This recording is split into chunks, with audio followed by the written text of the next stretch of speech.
April 8, 1943. 27,000 feet above Cannes, France. The oxygen mask couldn't hide Oberleutnant Ralph Hermiken's faint smirk as he watched the unfamiliar silhouettes climbing slowly toward his formation through the clear canopy of his Focke-Wulf 190A5. The experienced ace of Jägerschwader 26 studied the American fighters making their first combat appearance over occupied Europe. "They've sent us flying milk bottles," he radioed to his wingman, unable to hold back a laugh at the sight of the large Republic P-47 Thunderbolt struggling to gain altitude. Below them, 16 P-47C Thunderbolts of the 4th Fighter Group pushed upward in tight formation, their 2,000 horsepower Pratt & Whitney R2800 double Wasp engines working hard against their 7-ton weight. To German pilots accustomed to sleek Spitfires and agile Soviet aircraft, these bulky American machines looked almost humorous, barrel-shaped fuselages with high canopies, wings that seemed too small for their heavy frames, and massive propellers unlike anything in the Luftwaffe's lineup. What Hermiken didn't know, what none of the German pilots circling above could have imagined, was that they were watching the arrival of the aircraft that would eventually break the Luftwaffe's fighter force. Within 18 months, these so-called milk bottles would turn from objects of ridicule into feared combat machines. Their 8.50 caliber Browning machine guns would become the most intimidating sound in German airspace. The numbers already written into those broad wings told the story.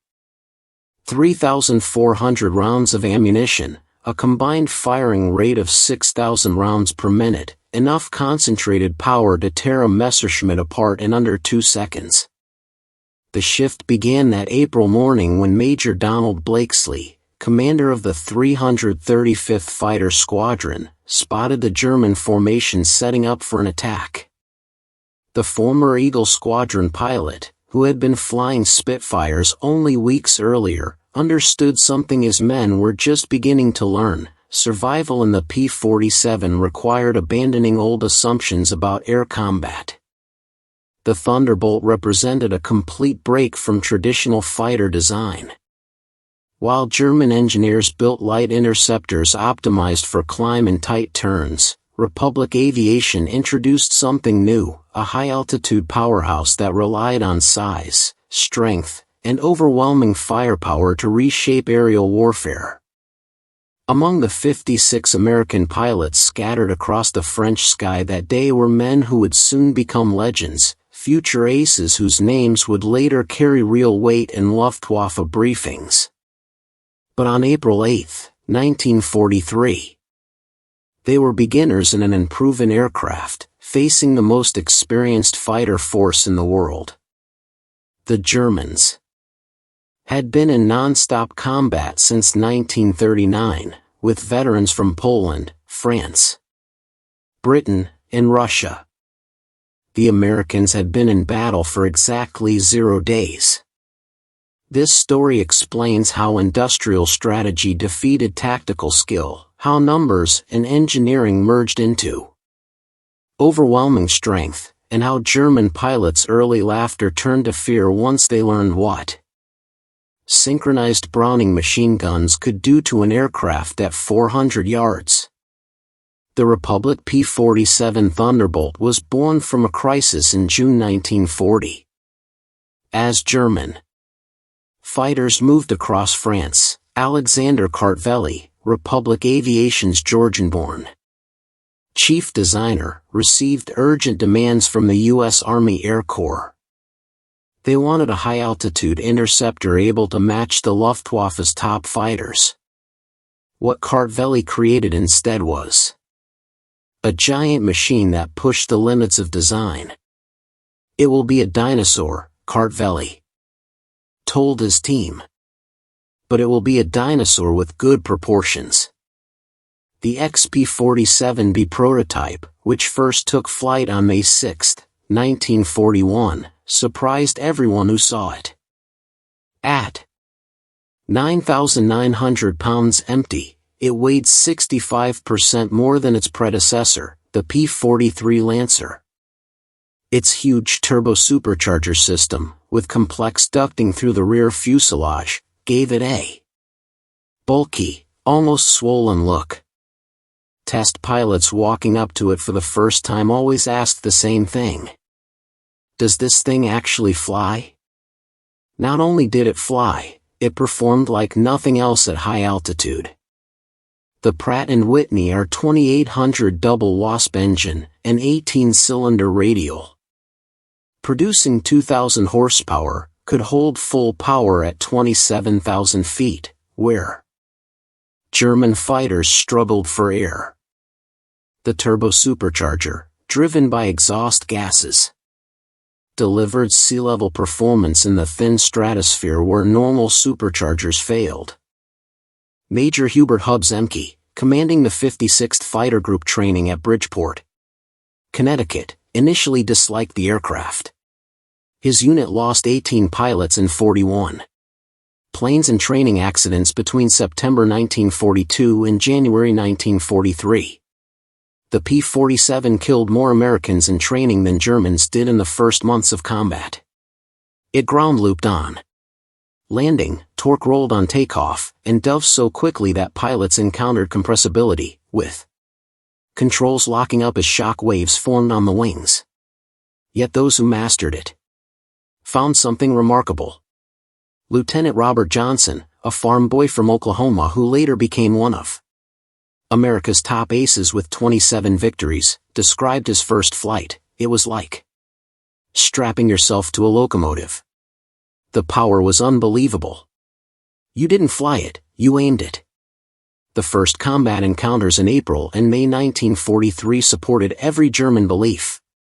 The P-47s couldn't turn with the Focke-Wulf 190s, couldn't climb with the Messerschmitt 109s, and couldn't match their responsive handling at mid-altitudes.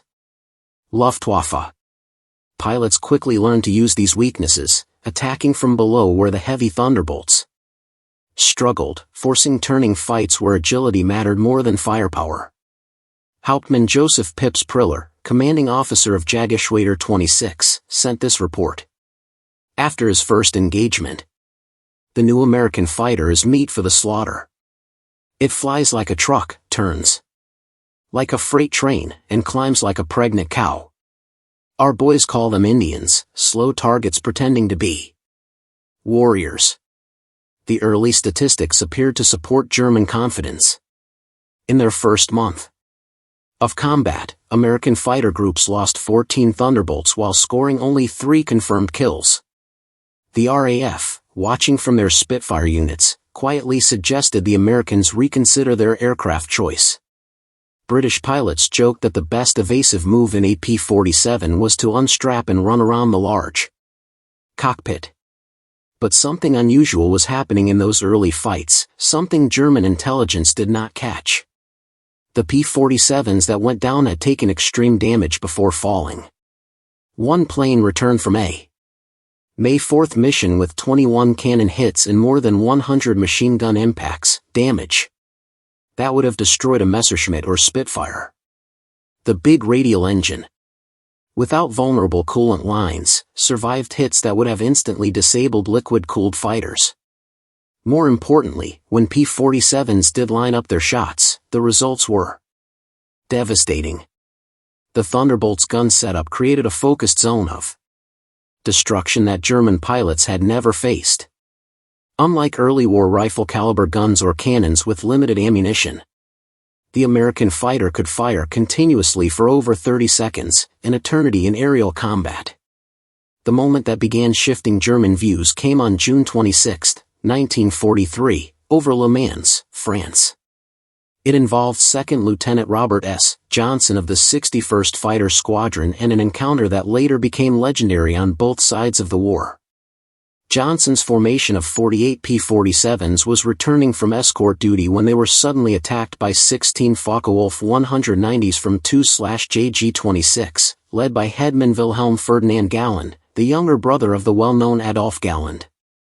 The German fighters executed a near-perfect strike, diving out of the sun with a major speed advantage. Johnson's Thunderbolt, flying at the rear of the formation, was caught in the crossfire of several attackers and suffered severe damage in the first moments of the fight. 21 20mm cannon shells tore through his aircraft. The canopy shattered, hydraulic fluid sprayed across the cockpit, the engine cowling ripped away, and flames broke out behind the instrument panel. Johnson, injured in the nose and leg by shrapnel and bullet fragments, tried to bail out, only to discover the canopy was jammed. A 20mm round had exploded in the canopy track, sealing it shut. He was trapped inside a failing aircraft at 27,000 feet. What happened next challenged every assumption about how much damage a fighter could endure. With no forward visibility through the oil-covered windscreen, an engine barely running and shaking violently, and controls responding only now and then, Johnson managed to level the Thunderbolt and head it toward England. The P-47 kept flying with damage that would have destroyed almost any other aircraft. Then the situation became even worse. A lone Focke-Wulf 190, flown by an unidentified pilot from 2/JG-26, spotted the damaged Thunderbolt struggling toward the channel at under 170 miles per hour. Historical research has never clearly confirmed the German pilot's identity, though several names have been suggested based on German reports from that day. What followed became one of the most remarkable encounters in air combat history. The German pilot moved behind Johnson's crippled P-47 and opened fire with 4 20mm cannons and 2 13mm machine guns. Johnson, unable to maneuver, could only press against his armor plate and hope to survive. The Thunderbolt absorbed the full load of cannon fire. The German then repositioned and attacked again, this time using only his machine guns. After exhausting his cannon ammunition, he slid alongside the P-47, staring at the shattered aircraft still in the air. Johnson saw his face clearly, young, blonde, and watched his expression change from confidence to confusion, and then to something close to disbelief. The German pilot moved behind him once more and emptied the rest of his machine gun ammunition into the Thunderbolt. Yet the aircraft continued flying. He pulled up again, shook his head in what looked like astonishment, offered a brief salute, and broke away, presumably out of ammunition. Johnson's P-47 managed to reach Manston, landing with the engine failing as it touched down. His crew chief stopped counting bullet holes after reaching 200. One cannon shell had exploded only inches from his head.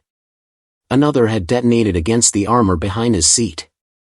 The engine had taken multiple direct hits. Control cables were partially cut. 3 of the 4 main longerons, the key structural supports of the fuselage, were shot through. Yet the aircraft still brought him home. The survival of Johnson's Thunderbolt sent shock waves through both air forces. American engineers examining the wreck realized they had underestimated the durability of their own design. German intelligence, receiving reports from 2/JG-26, initially dismissed them. No aircraft, they believed, could survive such damage. But statements from multiple pilots confirmed what had seemed impossible. The Thunderbolt had absorbed everything the Luftwaffe's best fighters could deliver and still remained intact. By July 1943, American pilots were learning how to use the P-47's real strengths. Lieutenant Colonel Hubert Zemke, commander of the 56th Fighter Group, discovered the formula through hard trial and error: don't turn with them. Don't climb with them at low levels. Rely on your weight. Rely on your power. Rely on your guns. The Thunderbolt's heavy weight, once viewed as a drawback, became a strategic advantage. In a dive, nothing could outrun it. From 30,000 feet, a P-47 could reach 550 miles per hour, faster than any German fighter, even in a steep plunge. This speed could then be traded for altitude in a zoom climb that left chasing fighters far behind. Captain Walker Bud Mahiran, who became one of the first American aces in Europe, refined what became known as the Booman zoom tactic, though pilots often called it the Thunderbolt turkey shoot. Instead of entering classic dogfights, P-47 groups would climb to 30,000 feet, above the altitude where German fighters performed well. When Luftwaffe aircraft appeared below, the Thunderbolts rolled over and dived, reaching speeds that made accurate defensive fire nearly impossible for the Germans. At the bottom of these dives, the American .50 caliber guns would open up. German pilots who survived described it as flying into a wall of lead. The combined firepower created a lethal zone no aircraft could slip through. Those caught in the convergence pattern didn't simply fall, they broke apart. The full impact of American firepower became clear during the August 17, 1943 dual raid on Schweinfurt and Regensburg, the deepest mission into Germany attempted at that time. This operation revealed both the P-47's limitations, its range, even with drop tanks, and its overwhelming effectiveness when used correctly. Major David Schilling, leading the 62nd Fighter Squadron, encountered a group of Messerschmitt 110 destroyers preparing to strike the B-17s with their cannons and rockets. These twin-engine German fighters, heavily armed but less agile, were the Luftwaffe's main bomber hunters. Schilling's four-ship flight rolled into a dive from 28,000 feet. Unterscharfer Heinrich Roth, a gunner in one of the Me-110s who survived, later explained during interrogation that the American fighters came down with incredible force. He fired at 800 meters and saw his rounds hit the Thunderbolt's wing, but the P-47 didn't react. When the American pilot returned fire, the aircraft ahead of them simply broke apart, its wings separated, its tail torn off, and the cockpit shattered into fragments. In moments, a 110 turned into nothing. 8 Messerschmitt 110s were destroyed in under a minute. The German pilots had never faced such concentrated firepower before. Each P-47 carried 425 rounds per gun, giving it a total of 3,400 rounds, weighing close to 900 pounds. At the convergence distance, usually set at 300 yards, all 8 guns' ballistic paths met inside a zone about 6 feet wide. Anything caught in that space was hit by roughly 100 incoming projectiles every second, each moving at 2,900 feet per second. The ammunition itself demonstrated the strength of American industry. While German fighters were limited to 120 to 200 rounds for a typical 20 mm cannon, American pilots could hold down the trigger for more than half a minute. Their standard combat load combined armor-piercing incendiary tracer, and regular ball rounds in patterns created to both damage and ignite targets. Lieutenant Colonel Francis Gabby Gabreski, who would become the top American ace in Europe with 28 victories, described the impact clearly. When all 8 guns hit, enemy aircraft didn't just fall, they broke apart. He recalled seeing a 109 literally sliced in half, with the tail dropping one direction and the nose and wings another. The pilot, he said, never knew what struck him. By September 1943, the Luftwaffe was also learning another hard truth about the P-47. Its performance improved sharply with altitude, while German fighters struggled. The turbo-supercharged double Wasp engine maintained full power up to 30,000 feet. German aircraft using single or two-stage mechanical superchargers lost significant performance above 25,000 feet. Oberleutnant Hans Philipp, one of Germany's most accomplished aces with 206 victories, encountered this difference with fatal results on October 8, 1943. Leading Jagerschwader 1 against a B-17 formation at 28,000 feet over Bremen, Philipp found his Focke-Wulf 190-6 slow and unresponsive in the thin air. The BMW 801 engine, strong at medium altitudes, was starved for oxygen nearly 6 miles above the ground. When P-47s from the 56th Fighter Group dove on his formation from 32,000 feet, the German fighters had no chance to react. Robert Johnson, now a seasoned pilot approaching ace status, was flying at 31,000 feet when he spotted Philipp's distinctive Focke-Wulf with its detailed nose art. Johnson's combat report was direct: open fire at 300 yards, 30-degree deflection. Saw impacts along the full fuselage. Enemy aircraft exploded. No parachute observed. Philipp's loss sent shockwaves through the Luftwaffe. If one of their best, a pilot who had survived more than 500 combat missions on both the Eastern and Western fronts, could not withstand the Thunderbolts, what chance did less experienced pilots have? German High Command ordered an immediate review of the P-47's abilities. The report presented to Reichsmarschall Hermann Göring in November 1943 was blunt. The Thunderbolt's service ceiling exceeded 42,000 feet, higher than any German fighter could reach. Its dive speed approached the edge of the sound barrier. Its armor included a 3/8-inch steel plate behind the pilot, a 1/2-inch bullet-resistant windscreen, and protective plates around the engine. Most alarming, its rugged build allowed it to absorb damage that would destroy several typical fighters and still return to base. In January 1944, a new version of the P-47 began arriving in England, finalizing its shift from early mockery to full-blown threat. The P-47D-22 came equipped with a Hamilton standard hydraulic propeller with 13-foot paddle blades featuring a broad cord that dug into the air like massive oars. The improvement in climb rate was both immediate and significant. Earlier Thunderbolts managed a weak 2,200 feet per minute at sea level, but the paddle blade versions reached 3,000 feet per minute, matching or even surpassing German fighters at most altitudes. The larger propeller also boosted acceleration, helping P-47s build energy faster in level flight. Headman Heinz Knocher of Jagdgeschwader 11, a veteran with more than 200 combat missions, encountered these new versions in February 1944 during a bomber interception near Hanover. He wrote in his combat diary, "The heavy American fighters have learned to climb. We attacked a formation near Hanover expecting our usual advantage, they turned toward us and climbed with us. When we tried to break away, they stayed with us up to 30,000 feet. Schmidt was caught and blown apart.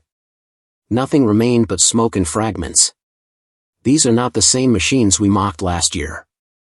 The paddle blade propeller did more than improve performance. It also changed the sound of the Thunderbolt. The powerful roar produced when the blade tips reached supersonic speed could be heard miles away. German ground troops reported they could identify incoming P-47s by sound alone. It was a deep, threatening rumble that signaled danger from above. They began calling it Donnerschlag, thunderclap. By March 1944, P-47s fitted with external fuel tanks were able to escort bombers deep into Germany. The typical setup included two 108-gallon wing tanks or a 75-gallon belly tank, pushing the range to more than 1,000 miles. With the paddle blade propeller providing stronger performance even under load, Thunderbolts could engage enemy fighters on equal terms right after releasing their tanks. The Luftwaffe reacted by concentrating its efforts on the bombers, hoping to cause enough damage to halt the American daylight campaign. But getting to the bombers required flying through the P-47 escort screen, an increasingly dangerous task. German pilots developed a reluctant respect, often close to fear, for the large American fighters. Major G.A. Rahl, one of Germany's top aces with 275 victories, mostly on the Eastern Front, survived a clash with P-47s on March 6, 1944 that left him seriously wounded. He later said in a post-war interview, "We saw them above us, heavy shapes against the sun. Someone joked, 'Here come the flying pigs.' No one was joking 30 seconds later. They dropped on us like a landslide, faster than we could respond. Their first pass destroyed 3 of our fighters, gone instantly, turned into burning wreckage. Their guns didn't fire in bursts like ours. They released continuous streams of fire. Being caught in that stream meant instant death." The escort operations highlighted another P-47 strength, endurance. While German fighters relied on high-power settings that drained fuel quickly, the large American radial engines could cruise efficiently at altitude. Thunderbolt stayed with the bombers for long periods, rotating top cover while still keeping enough fuel for combat and the return flight. As more P-51 Mustangs entered service in spring 1944 to take over long-range escort missions, P-47 units increasingly shifted to ground attack, a role that would make them the most dreaded aircraft in the German inventory. The shift began in earnest in April 1944 as the Allies prepared for the invasion of France. The Thunderbolt's heavy machine gun array proved just as effective against ground targets.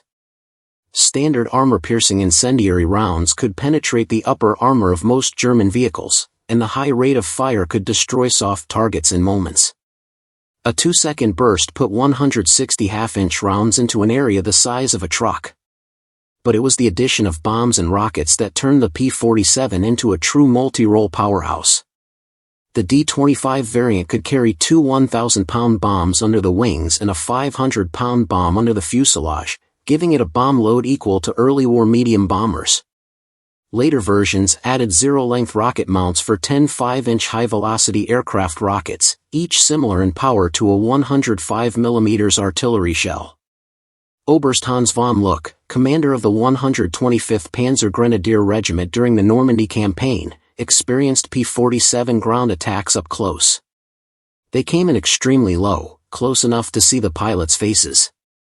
The noise was overwhelming, engines roaring, rockets shrieking, and then the impact of those heavy machine guns. A column of trucks simply vanished. 20 vehicles turned into burning debris in a single strike. The psychological impact on the soldiers was severe. They called them JBOs, fighter bombers, but these felt like something beyond that. They were flying artillery with the precision of marksmen. On June 6, 1944, the Luftwaffe learned how drastically the balance of power had changed.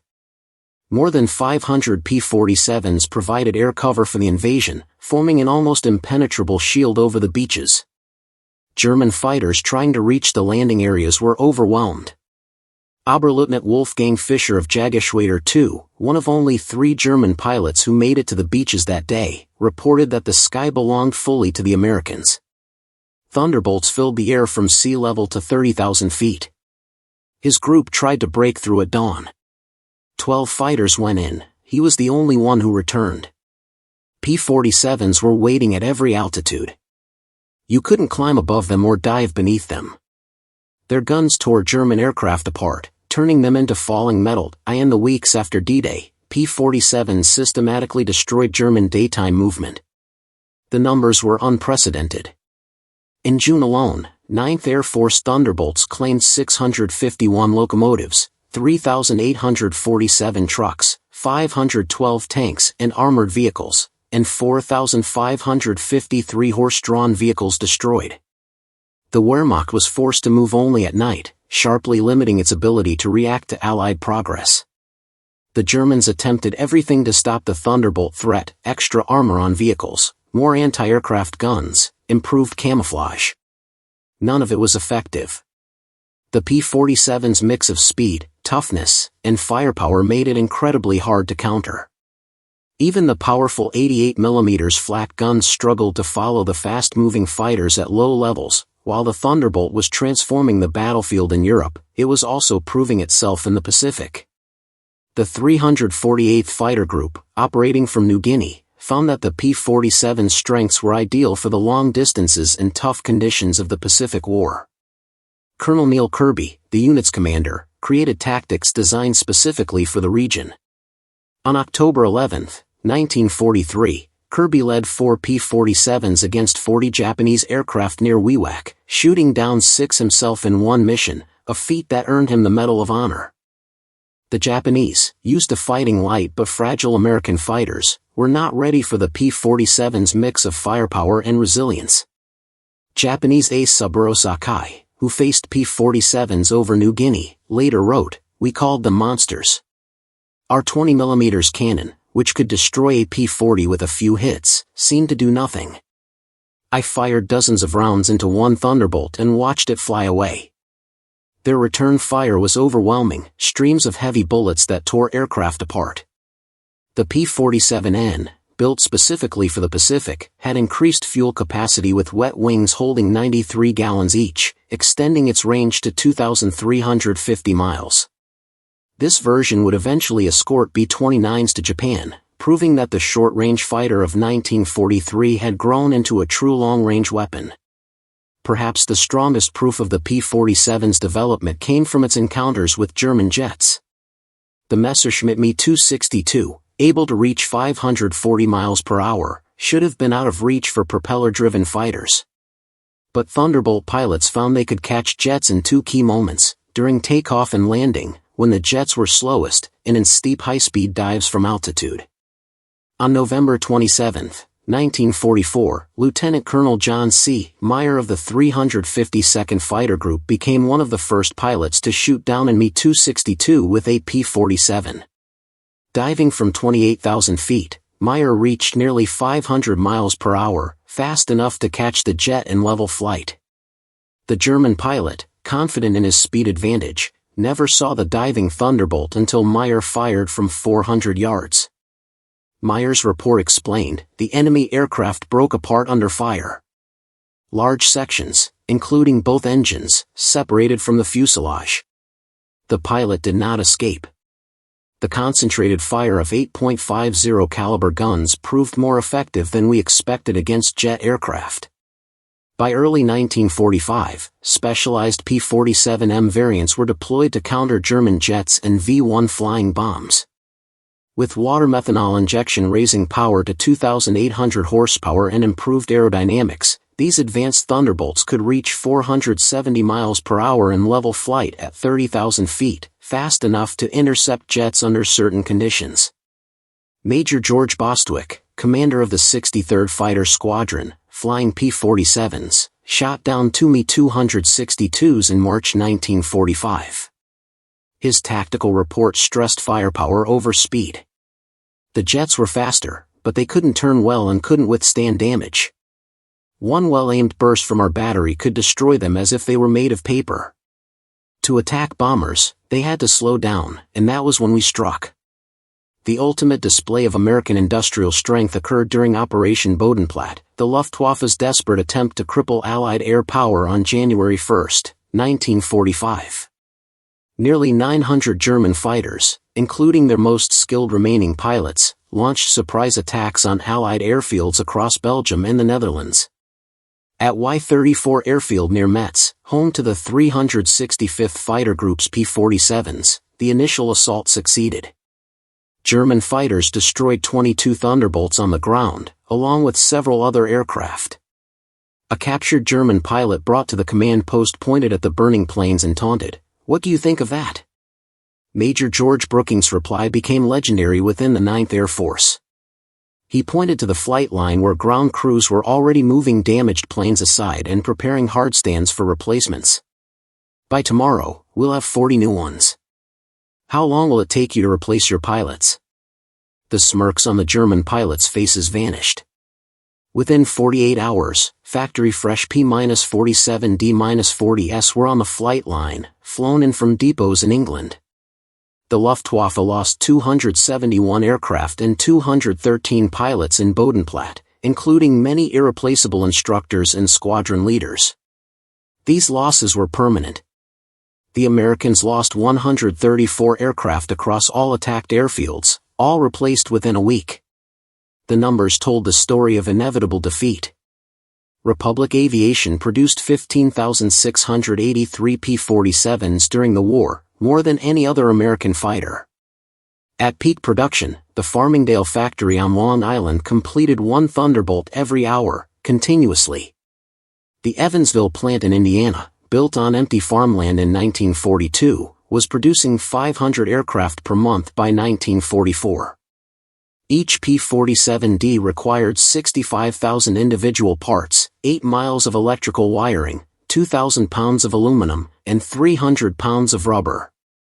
Its engine alone contained 2,400 components, machined to tolerances of 1,000th of an inch. Yet American workers, including many women who had never seen an aircraft before Pearl Harbor, assembled these complex machines with precision exceeding peacetime standards. Ammunition production was equally impressive. Each P-47 sortie required 3,400 rounds of .50 caliber ammunition, and with hundreds of Thunderbolts flying daily, consumption surpassed 10 million rounds per month by mid-1944. The Lake City Arsenal in Missouri, one of several ammunition plants, produced 30 million rounds monthly.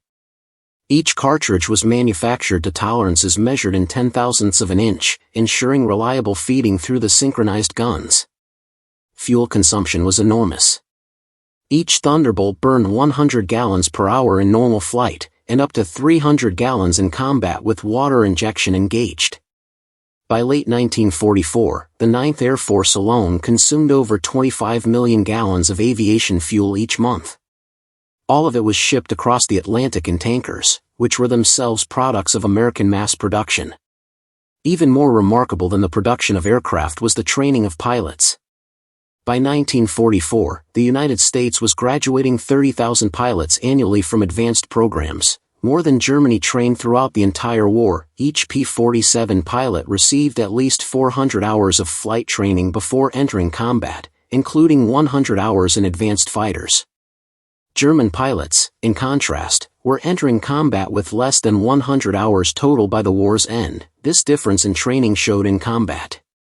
American pilots arrived in Europe skilled in formation flying, instrument navigation, gunnery, and tactics. They had practiced against captured German aircraft, learning their enemy's strengths and weaknesses. They knew their own aircraft inside out, having studied technical manuals that German pilots never received. Lieutenant Eugene Roberts, who arrived in England in September 1944, highlighted the American advantage. I had 420 hours in my logbook, including 75 in the P-47. I'd fired at towed targets, practiced deflection shooting, studied gun camera footage from real combat. On my first mission, I knew exactly what to do. The German pilot I faced couldn't have had half my experience. It wasn't even a fair fight. By March 1945, even the German ace Oberstleutnant Isef Priller, the same pilot who had mocked the P-47s as pregnant cows 2 years earlier, was forced to admit the truth. Interviewed by German propaganda officials, his statement was considered too demoralizing for publication. The Thunderbolt is the best fighter bomber ever built. Its firepower is unmatched, guns that never jam, never overheat, and rarely run out of ammunition in normal combat. It carries bombs like a medium bomber, fires rockets like artillery, and fights like a fighter when needed.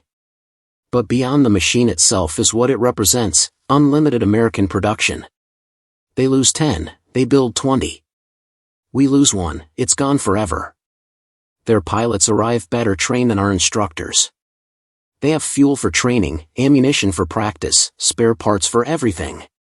We have nothing but courage. And courage without resources is just delayed defeat. We laughed at them in 1943. We're not laughing now. When you hear those guns, you know death has arrived. Mechanical, precise, unstoppable. Like everything American, it's about overwhelming material superiority. They didn't beat us with better tactics or braver pilots, they buried us under an avalanche of steel and lead. By April 1945, the Luftwaffe existed mostly on paper. Fuel shortages kept most aircraft grounded. Experienced pilots were dead or captured. Airfields were cratered and destroyed. But even with planes and fuel, German pilots faced an impossible challenge. Attacking meant confronting P-47 formations that dominated every altitude from ground level to 40,000 feet. Feldwebel Klaus Brechner, one of the last German pilots trained in 1945, flew only one combat mission before the war ended. His encounter with P-47s over Leipzig lasted just 12 seconds. I saw them diving from above, for Thunderbolts in perfect formation. I tried to turn, but they were too fast. The leader fired from 500 meters. My aircraft shook like it was hit by sledgehammers. The engine exploded, the wings separated. I barely escaped. In my parachute, I watched them destroy my entire staff. 6 fighters gone in under a minute. The sky rained burning aluminum and bodies. The psychological effect was complete.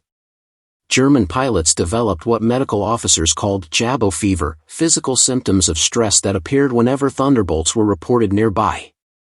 Veterans who had faced Spitfires and Hurricanes without fear became physically ill before missions against P-47s. Even the sound of approaching Thunderbolts caused panic among ground troops, who knew survival meant finding cover immediately. The final statistics of P-47 operations were staggering. In Europe, 3,752 German aircraft destroyed in aerial combat, 315 aircraft destroyed on the ground, 86,000 railway cars destroyed, 9,000 locomotives destroyed, 6,000 armored fighting vehicles destroyed, 68,000 trucks destroyed, 60,000 horse-drawn vehicles destroyed.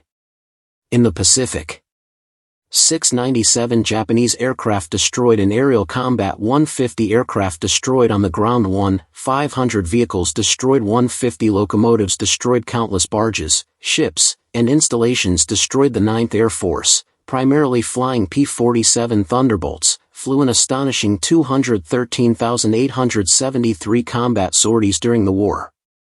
They dropped 120,000 tons of bombs, fired 135 million rounds of ammunition, and launched 60,000 rockets.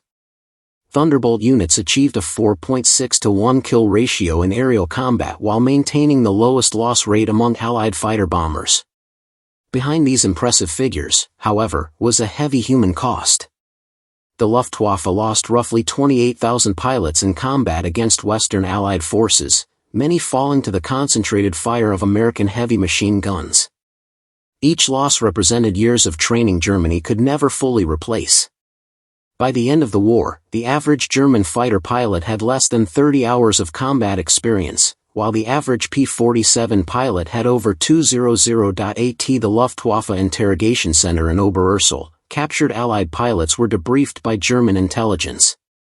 Records from 1945 reveal German assessments of Allied aircraft, particularly the P-47, which evolved drastically over time.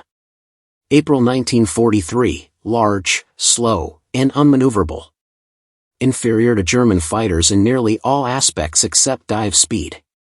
Machine guns considered insufficient against cannon-armed aircraft.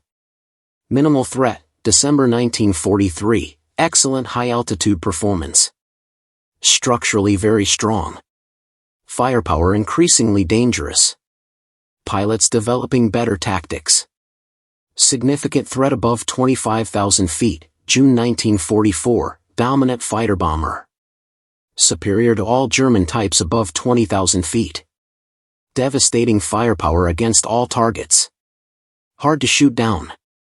Critical threat at all altitudes, March 1945, best fighter bomber of the war. Unmatched combination of firepower, durability, and performance. Pilot quality exceptional. Direct engagement considered unsustainable, IN 1985, at a reunion in Phoenix, Arizona, German and American fighter pilots met in peace. General Adolf Galland, former head of the Luftwaffe fighter force, was asked about the P-47. His response captured the complete shift in perspective. We made a terrible mistake in 1943. We saw this big, heavy fighter and laughed. We thought the Americans didn't understand air combat, they built a bomber and called it a fighter. We were the ones who didn't understand. The Americans didn't try to make a European fighter, they made an American one, built for production, firepower, and survivability. They knew that in a war of attrition, the plane that could take damage and deliver overwhelming firepower would win. They were right. Galland continued, recalling his first flight in a captured P-47 after the war. The power was incredible. It climbed as if falling upward. The cockpit was comfortable, visibility excellent, and controls precise. It was a pilot's aircraft wrapped in armor.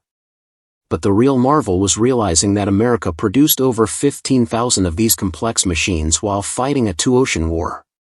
Each engine was more advanced than anything Germany produced, yet they built them faster than we could produce simple fighters. That's when I knew we never had a chance. The guns, they called them Roosevelt's piano for the sound they made. Once you heard it, you never forgot it. Many of my friends heard it for the last time. The P-47 didn't just defeat the Luftwaffe, it destroyed it. Its design perfectly reflected American industrial philosophy, brute force engineering backed by limitless resources. Every component was overbuilt, overpowered, and over-engineered. The wing spars could support 40,000 pounds, 3 times the aircraft's loaded weight. The engine mount could withstand 12 G-forces. Control cables were doubled with automatic backups. The ammunition feed system alone was extraordinary. 8 separate boxes, each holding 425 rounds, fed through electric boost motors to prevent jamming during high-G maneuvers. The guns were electrically heated to prevent freezing at altitude. Each gun had its own charging system and could be individually synchronized. Convergence could be adjusted from 150 to 400 yards, allowing pilots to engage targets at their preferred range. Even after the war, some German veterans claim that the P-47 won battles through sheer numbers rather than quality. They argued that German fighters were technically superior but were simply overwhelmed. Combat records, however, tell a different story. In fights where numbers were equal, P-47s consistently came out on top. The heavy machine guns on the P-47, often dismissed as weaker than cannons, proved extremely effective in actual combat. Analysis of gun camera footage explains why cannon shells, while more destructive individually, required precise aiming and carried limited ammunition, usually only 120 to 200 rounds. In contrast, the P-47's guns produced a cloud of bullets, ensuring hits even with imperfect aim. At normal combat ranges, a 2-second burst delivered at least 20 rounds into a fighter-sized target, enough to destroy it. The ammunition itself was advanced. American .50 caliber armor-piercing incendiary rounds used a delayed action fuse, ensuring they penetrated before detonating. The incendiary burned at 3,000 degrees Fahrenheit, enough to ignite aluminum structures. German 20mm shells, though heavier, often exploded on contact, creating dramatic but sometimes superficial damage. The P-47 Thunderbolt remains the heaviest single-engine piston fighter ever mass-produced. Its empty weight of 10,000 pounds exceeded the gross weight of some twin-engine fighters. Its engine produced more power than entire bomber formations from the previous war, and its weapons delivered firepower greater than a squad of infantry. Yet, it was produced by the thousands, flown by young pilots barely out of high school, and maintained under combat conditions by mechanics who learned on the job in weeks. German opinion shifted rapidly. What began as mockery turned to fear in less than 2 years. The once derided flying milk bottle became the most feared aircraft in the Luftwaffe's experience. Veterans who had faced Spitfires, Hurricanes, and Soviet Yaks spoke of P-47s in hushed tones decades later. At the United States Air Force Museum in Dayton, Ohio, a restored P-47D sits among other legendary fighters. Its placard lists specifications and battle honors, but the real story is told by a small display case containing spent .50 caliber shells and a strip of gun camera film showing a Focke-Wulf 190 disintegrating under fire. Below the display is a quote from an unnamed German pilot, taken from a 1945 interrogation report. "We laughed when we first saw them, fat, ugly American fighters that couldn't turn, couldn't climb, couldn't fight. We stopped laughing when we realized they didn't need to turn or climb. They just pointed those guns at you, and you ceased to exist." The laughter died with our comrades. The P-47 Thunderbolt entered combat as an object of ridicule and ended the war as an instrument of destruction. In between, 8 synchronized Browning machine guns rewrote the rules of aerial combat, burying the Luftwaffe under a storm of lead. German pilots had laughed at the clumsy American fighter in April 1943. By May 1945, there were no German pilots left to laugh. The thunder had spoken, and the sky belonged to America.